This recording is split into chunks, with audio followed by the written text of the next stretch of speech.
Expanding the Space of Life. Siafeng. Translation edited by Chinyo. Transcending the three realms, beyond the five elements. Migratory birds must migrate to survive, a tree that moves dies, while a person who moves thrives.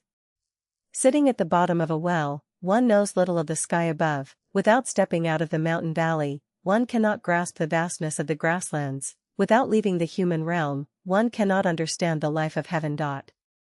Stubbornly defending Jianzhou till death leads to entrapment, retreating from Maiqing in defeat highlights the necessity to adapt and move forward. Plants and animals know they must expand their living space, and humans should do the same.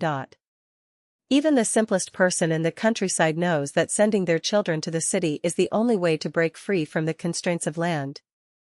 No matter how close siblings may be, if they remain cramped together for too long, resentment will inevitably grow.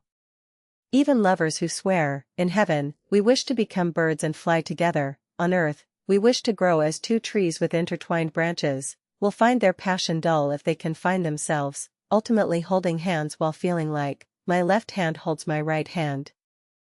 Like flowing water that stays fresh and a door hinge that never rusts, constant movement prevents decay. Rigid thinking is like a dead tree, lifeless and unchanging. Life is a journey, one cannot linger in a pleasure garden. Only by braving 81 trials can one obtain the true sutra. Looking back at the past, whether crossing mountains and rivers or enjoying fragrant flowers under the moonlight, it is the richness and diversity of life that can comfort our existence. A blank sheet of paper, with no words written and no green leaves drawn, holds no value. There is fire in wood, and if it is not ignited, it will eventually rot and decay. How shameful and regrettable. Isolation and a closed society lead to ignorance, backwardness, and infighting. Shutting off one's feelings and heart breeds unreasonable and erratic behavior. Rigid thinking restricts one's perspective, limiting their view of the world. Clinging to one's life space leads to depletion and aridity of existence. The size of your heart determines the vastness of the universe. The depth of your thinking expands the breadth of your life space. For the Lifechanyuan celestials, our life space encompasses not just the human world but also the 1,000-year world, the 10,000-year world, and the celestial islands continent of the Elysium world. For common people, however, there is only the human world, and it lasts only a few decades. Observing others' life spaces is akin to watching tadpoles wriggling in a small puddle, which may dry up at any moment, confronting the specter of death. How pitiful! How sad! We must expand our life space. In the article Escaping the Traps of Life from the chapter of Wisdom, I have already discussed what life traps are and how to escape them. Once we escape the traps, how do we proceed? A person whose ancestors lived in a remote valley can only find a way out by listening to those who have traveled to the plains and cities, building relationships with them, and respecting them. They must be ready to seize the opportunity to courageously leave the valley when the time comes. If communication is cut off and there is no connection to the outside world, escaping becomes exceedingly difficult. In recent years, more and more people have left mainland China for places like North America, Europe, and Australia. These individuals have expanded their living space. We must ask, if they can leave, why can't we? The reason is that they understand the outside world and are always prepared to leave.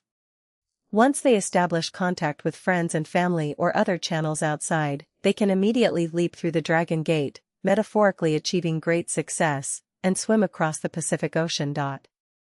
Some people are quite shrewd.